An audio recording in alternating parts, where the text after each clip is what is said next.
Halo kamu semua, selamat sore di mana saja kamu semua berada. Hari ini tanggal 27 Juli tahun 2026. Jadi hari ini pas hari ulang tahun AMP Aliansi Mahasiswa Papua yang ke-28 ya, tanggal 28.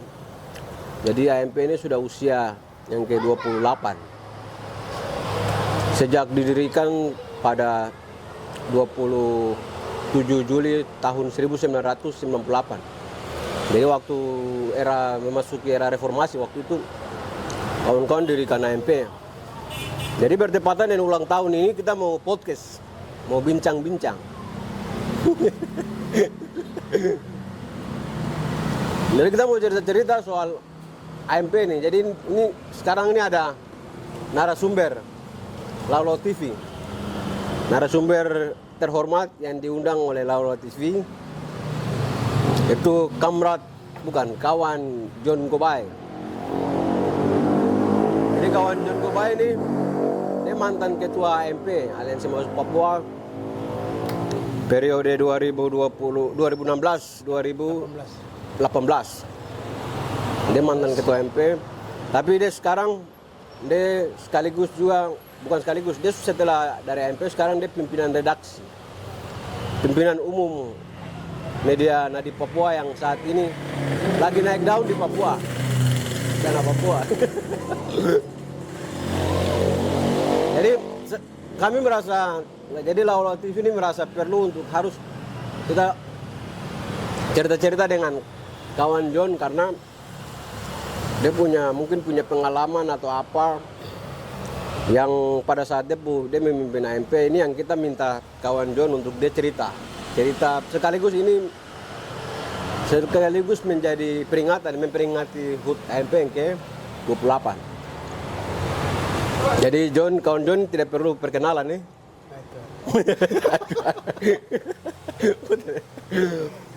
Ini saya mau tanya John nih. Jadi John kan 2016 sampai 2018 nih. Coba kawan John cerita sedikit soal sejarah dulu. Sejarah AMP bagaimana? Baik, terima kasih untuk kesempatan ini teman-teman Laulau TV ya.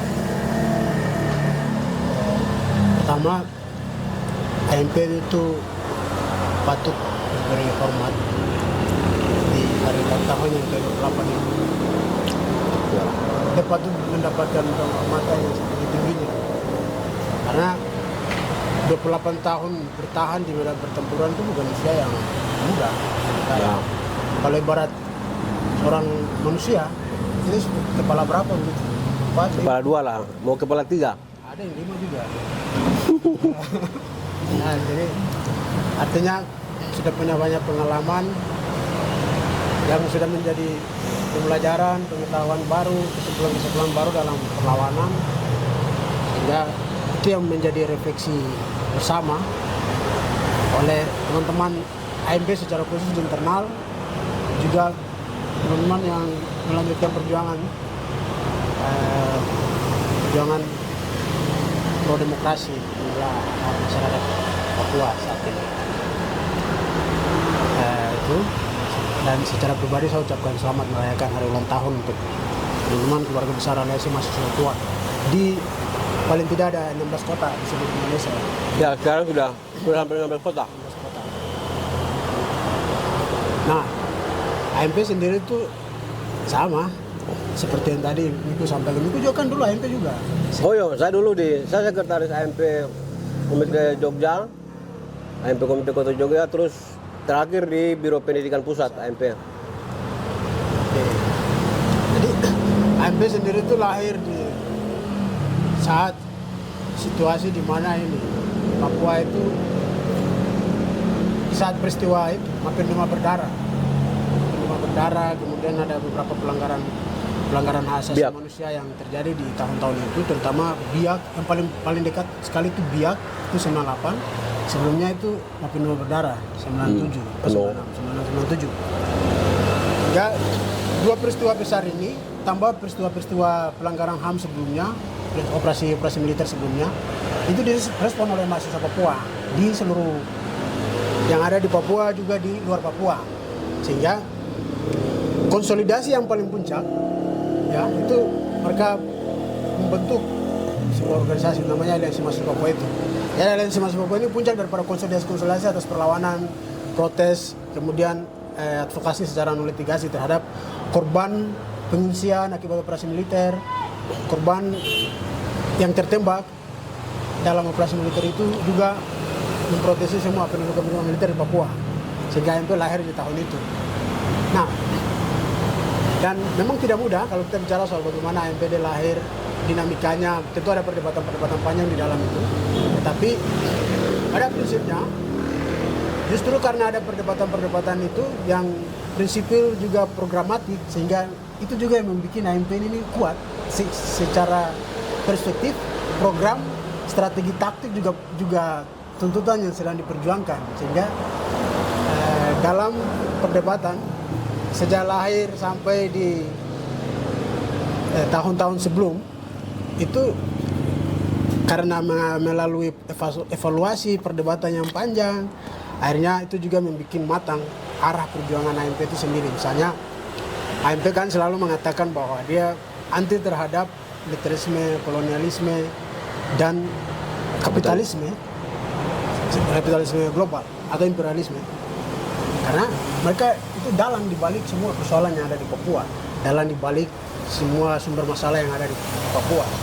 Dan AMP juga mengusulkan alternatif dari setelah melawan ini, lalu menawarkan solusinya, yaitu hak penentuan nasib sendiri. Apakah hak penentuan nasib sendiri itu entah itu mekanismenya ditempuh melalui referendum, dialog, atau pengakuan, itu sejarah, dinamika, dan konteks politiknya yang akan menjawab, ya kan. Ini kan dia dinamis sebenarnya, itu mau didahulukan yang mana. Tetapi pada prinsipnya AMP taruh tuntutan utama sebagai hak penentuan nasib sendiri sebagai solusi yang paling demokratis. Nah, tetapi tuntutan hak penentuan nasib sendiri itu dilihat sebagai syarat untuk membangun sesuatu yang diperjuangkan lebih jauh oleh AMP, yaitu sosialisme, ya kan, sosialisme. Tetapi, nah ini juga menjadi catatan tersendiri di hari ulang tahun yang ke-28 ini, bahwa AMP harus bisa memperdalam atau mengerucutkan sosialisme seperti apa, ya kan. Misalnya selama ini teman-teman dalam banyak literatur, pendidikan politik menyampaikan bahwa 2 tahap. Perjuangan ini 2 tahap, setelah hak penentuan nasib sendiri diperoleh, kemudian nanti dibangun sistem sosialisnya. Tapi sosialisnya seperti apa? 2 tahap ini metodenya seperti apa? Ini juga ini yang mesti harus diperdalam, diperkerucut, dan ditawarkan kepada perjuangan secara umum, kepada gerakan-gerakan yang ada di Papua dan juga pejuang Papua yang ada di mana saja di luar Papua. Saya kira itu untuk sekilas sejarah dan bagaimana AMP selama ini berjuang, kemudian mengenai tuntutannya. Ketua-ketuanya siapa-siapa waktu awal sampai sekarang? Kalau ketua pertama itu Demianus Wanimbo 98. tahun 98 itu. Terus berikutnya? Setelah itu berikutnya itu Demianus itu dia menjabat hampir lebih dari 5 tahun itu dalam sejarah yang saya pelajari, ya, yang saya teliti. Yang saya temukan di dalam catatan AMP yang tertinggal di sekretariat itu, Demianus lama dia memimpin.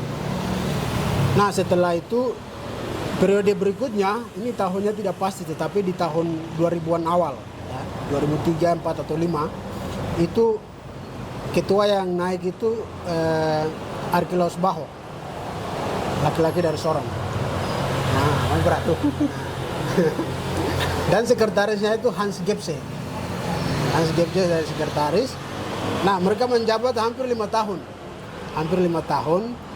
Setelah itu baru nanti Rinto Gogoya naik jadi ketua. Rinto Gogoya naik. Nah, Rinto Gogoya, di zaman Rinto Gogoya itu baru mulai dari segi internal organisasionalnya itu justru lebih perkuat mulai dari perspektifnya, bahan-bahan pendidikan politiknya, perluasan kota misalnya, dulu AMP terpusat di beberapa kota, Jakarta, Jogja, kemudian mungkin di Jawa Timur juga ada waktu itu. Nah di zaman Rinto, dia perluas beberapa wilayah kota itu. Misalnya di pulau-pulau Jawa terjangkau, muncul di Surabaya, Malang, Jogja, Jogja sudah ada, dan kemudian Jakarta, Bandung, Bali belum ada. Baru penugasan, ada orang yang dideploy di sana. Tapi pembentukan komite kota di Bali itu zamannya Jeffrey Wenda. Berarti dari 6 Rinto terus tambah dengan Jeffrey. Di zamannya Jeffrey itu sekretarisnya ini Aden Beni Wetipo dan Aden Dimi sekretaris kedua. Nah di periode kepemimpinan mereka itu yang kemudian perluasan dilakukan sampai di Bali. Berarti tambah 8 Bali, terus gimana lagi? Terakhir di Bali, kemudian di Jawa Tengah itu dulunya kan AMP Jogja Solo, tapi pecah jadi Jogja sendiri, Solo sendiri. Salatiga lagi tambah. Semarang Salatiga dulu satu, kemudian pecah. Semarang sendiri, Salatiga sendiri. Berarti 9. Nah, kemudian di Jawa Barat itu di zamannya Jeffrey itu Bandung sendiri, Bogor sendiri, Jakarta juga pecah. Komite Kota Tangerang juga sendiri. Komite Kota Tangerang juga sendiri, karena saya juga ikut pembangunan di sana waktu itu. Nah itu. Bagus 10. Nah, jadi perkuat dari segi penguatan materi, perspektif organisasional itu justru lebih masif itu di zamannya Rinto. Ada buku saku yang dibikin waktu itu, dicetak oleh Biro Pendidikan AMP di zamannya itu tuh buku saku yang itu di dalamnya materi pendidikan politik, arah perjuangan, strategi taktik perjuangan, kemudian platform. Itu semua dibahas di dalam situ, dan itu cukup membantu ketika Biro Pendidikan Biro AMP Pusat, orang pengurus AMP Pusat yang terbatas ini, yang dulunya itu kan harus menjangkau semua kota, harus hadir ini, individunya harus hadir ke sana, tapi ketika ada buku saku itu justru membantu. Pegangan, jadinya teman-teman di kota wilayah-wilayah yang sulit dijangkau karena jarak dan segala macam, mereka bisa mandiri dengan adanya buku-buku itu. Setelah Jeffrey Baroko, saya itu berapa komite kota lagi? Saya itu naik jadi ketua 2018 bulan Februari. 2018 sampai tahun 2021. Ya, tahun 2021 akhir. Kalau kau komite kota di mana saja yang kau? Di zamannya saya itu komite kota yang terbentuk di Pulau Jawa itu ada perluasan di Jember. Sama ini Surabaya lagi sebelah itu. Jember, kemudian Madura. Keluar dari Pulau Jawa, Madura belum ada. Keluar dari Pulau Jawa itu ini Lombok kan. Di Lombok ada komite kota di sana, Mataram. Kemudian Makassar. Di Makassar juga, saya ke sana bangun karena saya dideploy di sana. Baru sekitar 13. Iya, 13. Makassar, kemudian di Ambon sama Kupang itu dibangun oleh Aden. Itu zamannya kau juga? Ya, zamannya saya itu Aden yang bangun. Jadi tambah beberapa kota itu. Jadinya 15 di zaman saya. 15 komite kota semuanya. Terus masuk ke Jeno. Di Jeno saya ikuti terakhir di Manado ada. Ya, tambah 16 Manado. Kemudian di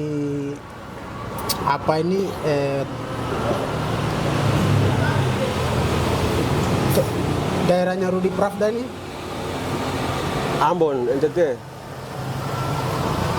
Ini apa? Sebelah Kupang. Ternate. Ternate juga ada terakhir. Berarti 16, 17.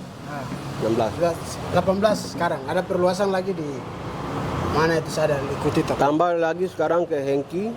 Hengki berarti dia ada perluasan beberapa lagi.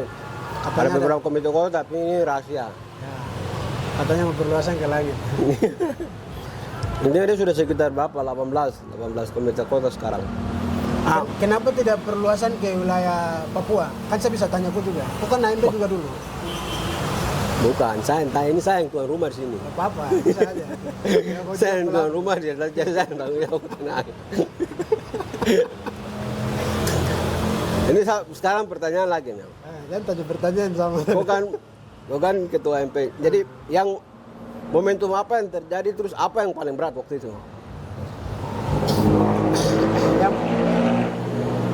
Yang paling berat itu AMP mengalami vakum dan kami bangun ulang semua komite kota itu. Di Nah, tahun rasis. 2019 itu. Rasis itu. Ya, rasis. Rasis itu apa yang kau rasa?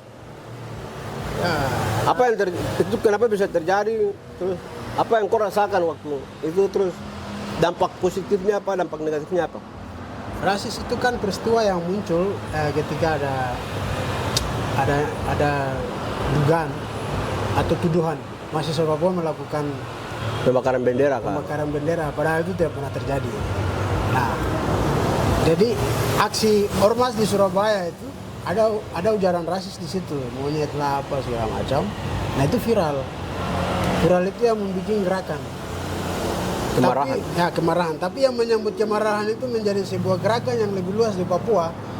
Karena mahasiswa Papua di Malang sama di Surabaya itu tanggal 16, 15, 16, 17 itu dikurung di dalam Asrama. bukan, sebelumnya itu dikurung di dalam kantor polisi dulu. Oh iya. Polres apa Polda saya tidak ingat pasti, tapi dikurung berapa hari tanpa alasan ini. Karena kan di Surabaya itu kan ada penuduhan itu, tapi di Malang ada aksi tanggal 15 itu, 15 Agustus itu ada aksi. Nah masa aksinya ini dikurung. Baru di Surabaya malamnya itu ada ormas, siangnya kan ada masa aksi datang, malamnya itu berujung dengan penembakan dari anggota polisi di asrama. Mereka sudah dikurung lalu didobrak dengan kekuatan penuh senjata. Dan disuruh itu, dan ini kan semua aksi yang terjadi, semua aktivitas yang terjadi, kegiatan yang terjadi di Surabaya, asrama Papua ini kan semua terekam. Ada teman-teman mahasiswa Papua yang live segala macam dan tersebar luas. Justru itu juga yang membuat bara ini semakin meluas dan akhirnya disambut oleh Papua. Papua langsung menyala. dan disambut karena memang sudah ada kemarahan sebelumnya dari peristiwa sebelumnya. Because objektifnya sudah ada. Kondisinya sudah ada dan ini tinggal disambut saja. Saya kira itu. Kemudian peristiwa ini memang dinamikanya panjang, tetapi yang paling berat berdampak pada kepemimpinan saya waktu itu. Pembangunan. Itu pertama ini bagaimana mengkonsentrasikan mahasiswa selain pembangunan. Ya, pembangunan ini kan setelah pasca mengungsi, pasca eksodus ke Papua.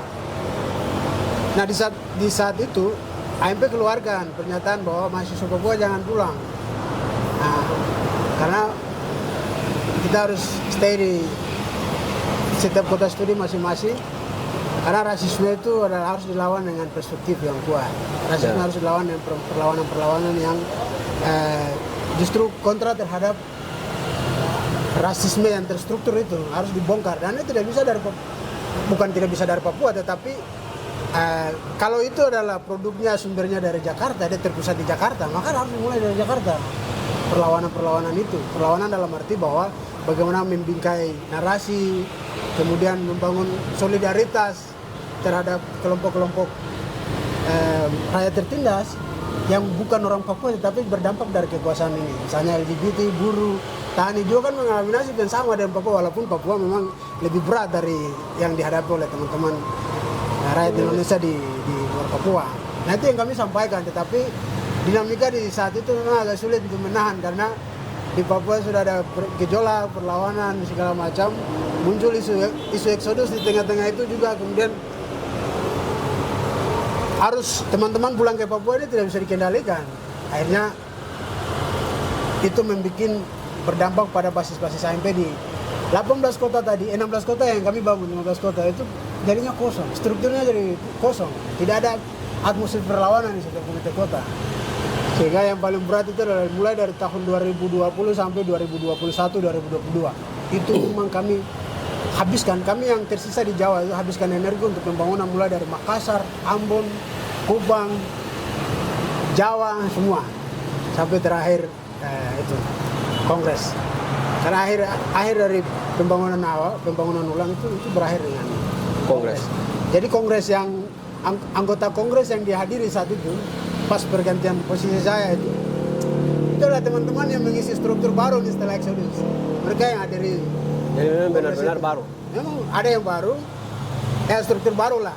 Walaupun ada orang-orangnya, orang-orang lama, anggota lama, tetapi kami berusaha untuk bangun situasi yang baru, semangat yang baru setelah mengalami itu badai rasisme 2019 tadi itu. Begitu Pak kira-kira. Oke, jadi penjelasan kawan John ini dia mengingatkan saya pada revolusi Februari Di mana? di Rusia tahun 1808. Iya, 1809. Jadi revolusi Februari itu kan anggotanya masih minim, tapi pecah karena konsolidasi itu sudah dilakukan di basis-basis buruh, pabrik, petani. Oh ini sebelum 1917. Ya, kan ada revolusi Februari, terus kedua baru revolusi Oktober. Jadi revolusi Februari itu karena konsolidasinya sudah dilakukan buruh segala macam, kemarahan massa itu sudah ada sejak lama. Jadi begitu sudah maju sedikit, pecah langsung. Karena memang sudah sedikit maju. Nah, sama juga. Rasisme ini kan saya juga alami juga di Jogja. Mulai dari pertama itu mulai dari 16, kita dikepung. Tapi konsolidasinya itu sudah semakin meluas. Sudah semakin meluas. Komite kota beberapa sudah mulai dibangun. Kawan-kawan dari AMP Jogja, Malang, Jakarta sudah ke pusat waktu itu.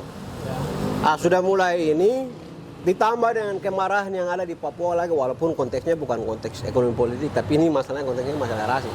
Tapi perbedaan ada persamaannya itu ada pada perspektif yang sudah semakin maju dan konsolidasi sudah semakin jalan. Nah, sampai di masa John baru dia mulai pecah langsung karena memang konsolidasinya sudah meluas dan hanya kita kasih korek, saya sudah Jogja baru dia pecah di Malang dulu. Malang waktu itu kawan-kawan yang tadi John ada cerita juga sampai kawan-kawan dikejar lah semua segala macam. Tapi memang kemarahan lah, perspektif lah semua itu sudah mulai semakin meluas. Jadi sampai pada saat Surabaya, padahal kalau macam kita bayangkan di situasi normal seperti lalu baru itu terjadi, itu tidak akan separah seperti itu. Bisa yang marah di Papua, tapi karena memang sudah meluas, jadi langsung satu kali pecah dan pecah sampai Papua pecah dan besar sekali. Coba pelajarannya yang menurut saya lihat itu konsolidasinya ini yang memang penting. Gitu. Konsolidasinya ini yang penting. Terus sesudah rasisme ini apa? Ini yang sampai sekarang masih belum. Betul. Itu yang masih belum. Artinya kalau macam di Rusia, sudah Februari ada, Oktober langsung pecah lagi.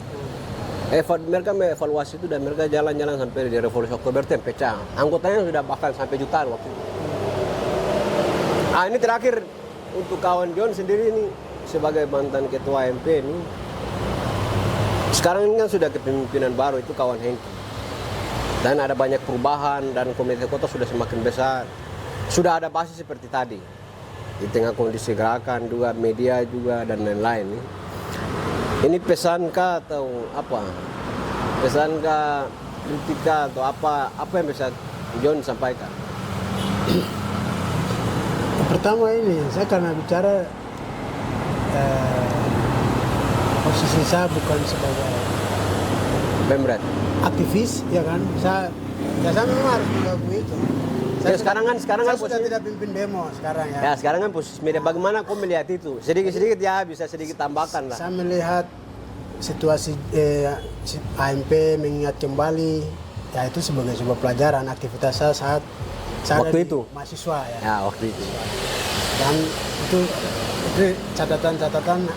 Cuma yang kita bicarakan ini kan reflektif, ya kan? Ya. Reflektif. Nah harapannya, tapi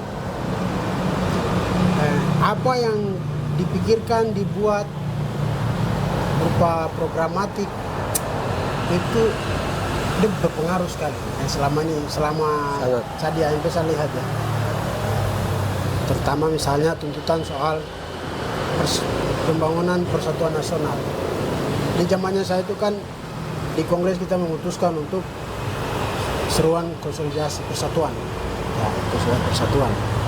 Nah, konsolidasi persatuan yang kita bangun ini kan bukan soal lembaga yang harus diganti dengan bentuk lembaga yang lain, tetapi bagaimana membangun semangat kesatuan tindakan dan aksi bersama.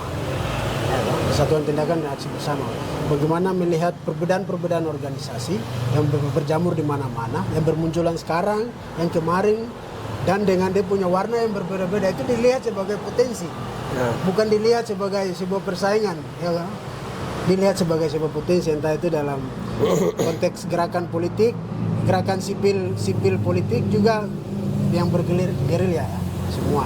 Ini kan banyak bermunculan, tapi bagaimana kita sejak mulai di pikiran ini, bagaimana kita melihat perkembangan gerakan ini dilihat sebagai potensi yang ada. Kemudian bagaimana merangkai ini, menjaga dia punya keselarasannya, supaya dia jalan di dalam satu semangat yang sama.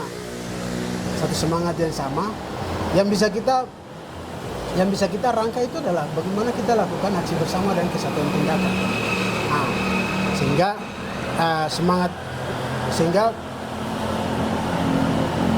soal persatuan ini terus harus dikumandangkan oleh Aliansi Mahasiswa Papua. Harus dikumandangkan. Karena persatuan, memang kita harus sadari bahwa persatuan itu tuntutan yang dia akan terjadi ketika momen tertentu. Dia dinamis, bukan sesuatu yang absolut. Misalnya hari ini, kemarin ULMP ini kan juga dia terbentuk karena momentum. Ada dinamika perdebatan di internal Papua, kemudian ada permintaan dari MSG sehingga itu lahir. Tapi sebelum ULMP juga ada NRFPB. Sebelum NRFPB ada WPNCL, sebelum WPNCL ada PDP. Sebelum PDP ada OPM. OPM itu from Indonesia Barat baru OPM. Ya, Indonesia Barat baru OPM. Nah, artinya ketika kita lihat gerakan ini semakin maju, yang kita butuhkan saat ini adalah bagaimana perspektif tentang kesatuan tindakan dan aksi bersama itu terus dimajukan, terus didorong melalui diskusi, kampanye melalui selebaran dan segala macam, supaya karena itu yang paling penting saat ini. Karena di tengah saya lihat situasi di Papua terutama ini perpecahannya paling kuat. Pecah bukan karena orang, ya pecahan-pecahan itu memang terjadi, tetapi dampak daripada perpecahan, penyebab utamanya bukan karena orang Papua yang tidak mau menginginkan perpecahan, itu bukan.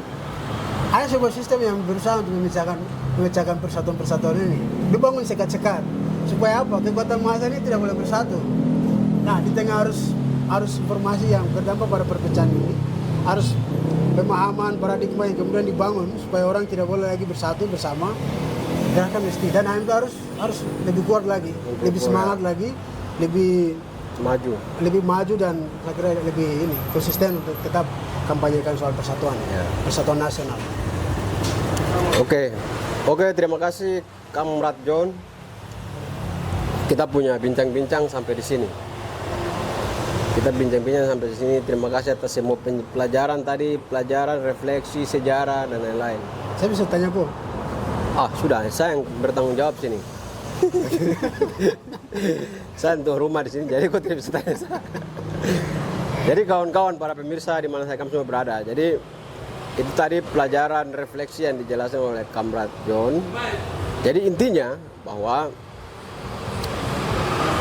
dari pengalaman tadi, termasuk juga saya juga sama-sama dengan waktu Biro Pendidikan juga di zamannya John. Artinya dari perjalanan ini ternyata mereka bilang literasi, membaca buku, memajukan perspektif, diskusi, itu punya pengaruh yang sangat luar biasa ya. Kalau misalnya waktu itu komite kota sudah ada, anggotanya banyak, tapi kalau tidak ada kesadaran, kayaknya tidak mungkin momentum-momentum ini terjadi, kemajuan-kemajuan ini terjadi. Karena orang sudah diisi oleh politik, pendidikan politik. Jadi begitu momentum itu tiba, dia pecahnya langsung, pecah. Itu juga terjadi juga di Indonesia juga waktu 98. Waktu 98 kan hanya 1/4 saja, hanya berapa 1-2% saja yang sadar di tengah kondisi rakyat Indonesia. Tapi pecahnya itu sampai 98 sampai Soeharto jatuh. Begitu juga dengan kita belajar waktu Bolshevik di Lenin juga. Hanya sebagian orang saja. Tapi karena perspektifnya sudah maju, pecahnya itu langsung pecah-pecah terus sampai revolusi terjadi. Artinya bahwa orang bilang membaca, diskusi, memajukan perspektif pendidikan politik. Apa yang sekarang kawan-kawan sedang kerja di seluruh Papua, macam jual buku, terus apa, menulis, literasi, lapak-lapak ini punya pengaruh.